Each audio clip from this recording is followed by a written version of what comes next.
आडवेळ्या पावसाक लागून कुळ्या मेटावाड्या वाठारांतल्या 107 शेतकऱ्यांचे लाखांचे लुकसाण जाले। ह्या विशींची बातमी गोमंतक टीव्हीन प्रसारीत केल्ली। ह्या बातमेची दखल घेत धारबांदोडेच्या झोनल शेतकी कार्यालयाच्या अधिकाऱ्यांनी शेतकऱ्यांची तत्काळ बसका घेतली।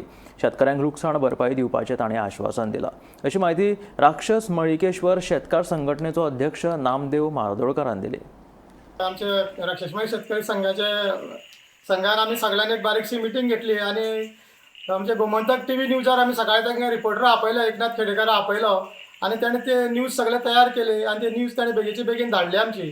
ती धाडले उपरांत आमचे धारबांदोड्याचे कृषी सगळे ऑफिसर सगळे बेगीचे बेगीन आमकां फोन केले तेंच्यांनी 10-11 म्हणले आणि ते आमकां म्हणपा लागले 3 म्हणले आमी तुमचे थंय येतात पावतात म्हणपा लागले आणि ते पावले आणि पावन ते आमी सगळे शेतकरी सगळे कितें शेत रोयिल्ले पळय 107 शेतकरी आलेले तितलेच आमी थंय उबे रावन तेंचे कडेन बरें उलयले। मागीर तेंच्यांनी आमकां बरें भाशण दिलें की तुमी कांयच काळजी करनाका, जितली तुमची लुकसाणी जाल्या तितले आमी तुमची भरपाई करून दितले अशें म्हण तेंच्यांनी आमकां आश्वासन दिलां।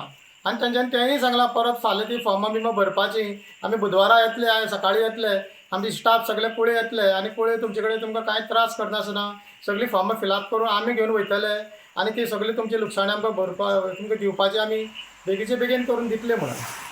परत आमी चडांत चड म्हणजे सामके आभारी आहा तेंचे ते गोमंतक टीव्ही न्यूजाचे की तेंच्यांनी आमची इतले बेगीचे बेगीन न्यूज आमचे मिनिस्टरा कडेन पावयली, सगळ्या कडेन पावयली। ताका लागून हे आमचे सगळे ऑफिसर सगळे आमचे धारबांदोड्याचे कृषी मंत्री सगळे आमकां तांकां फोन करून ते करून आमचे कडेन पावले। तेन्ना आमी तेंचे टी गोमंतक टीव्ही न्यूजाचे भरपूर आभारी आसा आणि सदांच ते आमचे अशे फाटोफाट आसतात आणि रावतले अशें म्हण आमी तेंचे कडेन आशा बाळगितात।